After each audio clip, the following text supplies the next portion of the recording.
Hello friends, आज का हमारा टॉपिक है प्लेटलेट्स। जो हम आपको बताएंगे कि प्लेटलेट्स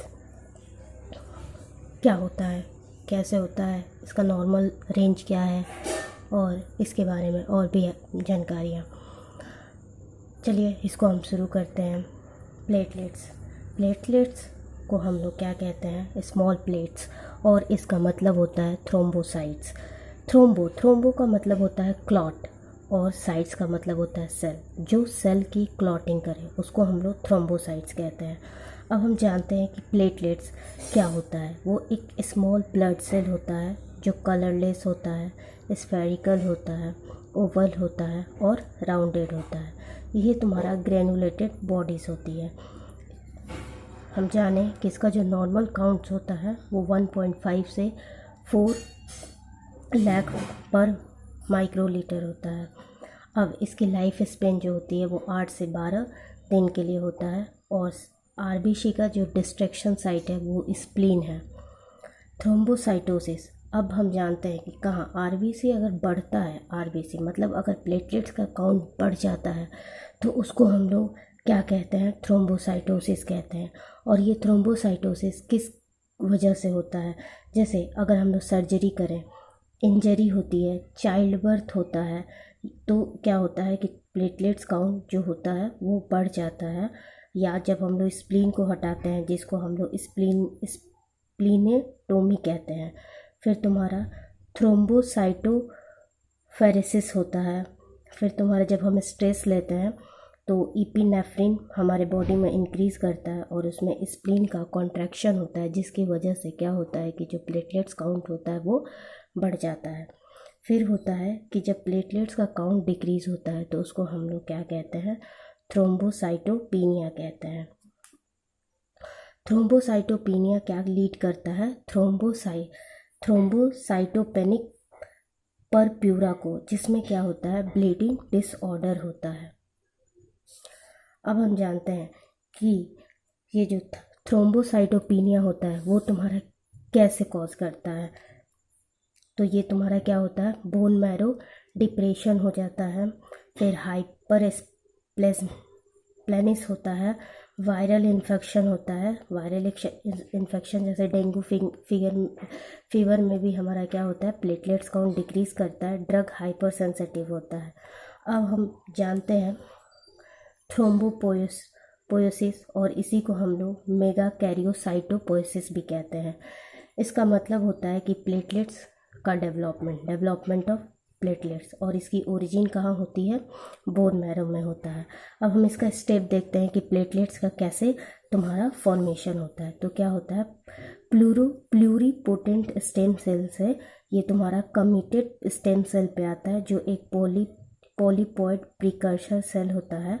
और ये फिर मेगा कैरियो ब्लास्ट में आता है, स्टेज 1 होता है। फिर प्रो मेगा कैरियोसाइट स्टेज 2 होता है। फिर ग्रेनुलर मेगा कैरियोसाइट होता है, स्टेज 3 होता है। फिर हमारा प्लेटलेट्स का फॉर्मेशन हो जाता है।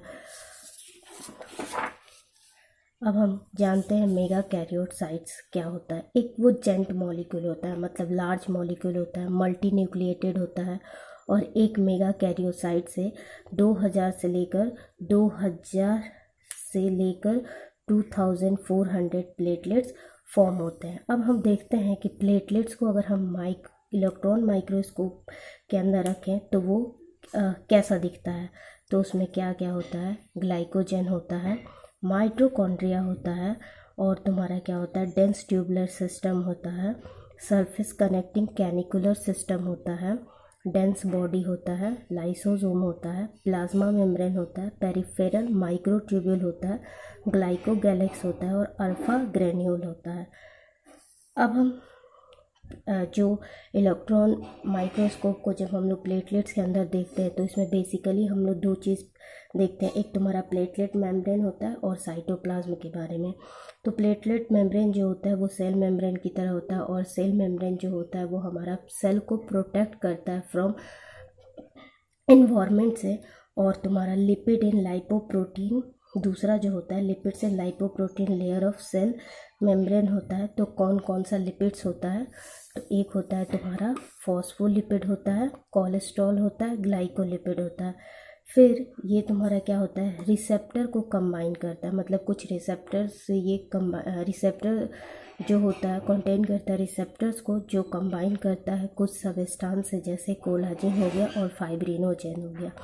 फिर इसी में आता है क्या, वोन वेल बर्डन्स फैक्टर, जो एक तरह का लार्ज मॉलिक्यूल्स होता है, प्रोड्यूस करता है, लार्ज मॉलिक्यूल होता है, प्रोड्यूस होता है किससे, एंडोथेलियम सेल से।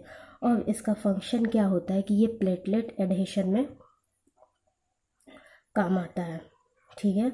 फिर रेगुलेट करता है फैक्टर 8 को, और ये इसमें क्या कंटेन करता है, प्रिकर्सर होता है किसका, प्रोस्टाग्लैंडिन का, ल्यूकोट्राइन्स का, प्लेटलेट फैक्टर 3 और 4 का। अब हम देखते हैं कि इसके साइटोप्लाज्म में क्या क्या होता है। तो गोल्गी एपरेटस पाया जाता है, इंडोप्लाज्मिक रेटिकुलम होता है जिसको हम ER कहते हैं, माइटोकॉन्ड्रिया होता है जो कुछ ही होता है, फ्यू, फिर माइक्रोवेसाइकल्स होता है, माइक्रोट्यूब्यूल्स होता है, और उसमें कॉन्टेक्टाइल प्रोटीन होता है जैसे लाइक एक्टिन और मायोसिन होता है, और वो जो हेल्प करता है किसमें, क्लॉट रिट्रैक्शन में मदद करता है। ग्लाइकोजन होता है और लाइसोसोम होता है। फिर उसमें साइटोप्लाज्म के अंदर ही ग्रेन्यूल्स होता है, जो तुम्हारा दो तरह का ग्रेन्यूल्स होता है, एक डेंस ग्रेन्यूल्स होता है और एक अल्फ़ा ग्रेन्यूल्स होता है। डेंस ग्रेन्यूल्स के बारे में अब हम जानते हैं कि ये एक नॉन प्रोटीन सबस्टांस होता है को कंटेन करता है, किसको कंटेन करता है, नॉन प्रोटीन सबस्टांस। और नॉन प्रोटीन सबस्टांस हमारा क्या होता है, फॉस्फोलिपिड होता है, कोलेस्ट्रॉल होता है और ट्राइग्लिसराइड होता है। फिर सेरोटोनिन को कंटेन करता है जो वेसोकॉन्स्ट्रिक्टर होता है, एडीपी को कंटेन करता है जो तुम्हारा प्लेटलेट एग्रीग्रेशन में मदद करता है, फिर एटीपी को कंटेन करता है जो एनर्जी स्टोर करता है, और अदर एडेनिन न्यूक्लियोटाइड्स होता है। फिर हम जानते हैं अल्फ़ा ग्रेन्यूल्स के बारे में। तो अल्फ़ा ग्रेन्यूल्स का क्या कंटेन करता है, सिक्रीटेड प्रोटीन को जो तुम्हारा क्लॉटिंग फैक्टर को कंटेन करता है, और PDGF को कंटेन करता है। इसको पूरा क्या कहते हैं, फुल फॉर्म हो गया platelet derived growth factor, PDGF होता है, और ये तुम्हारा हेल्प करता है किसमें, wound healing and potent mitogen for vascular smooth muscle. अब हम इसके आगे हम लोग इसके फंक्शन के बारे में पढ़ेंगे, जो वो मेरा नेक्स्ट वीडियो होगा। अगर आपको मेरा वीडियो अच्छा लगा तो लाइक करें, शेयर करें और सब्सक्राइब करें। धन्यवाद।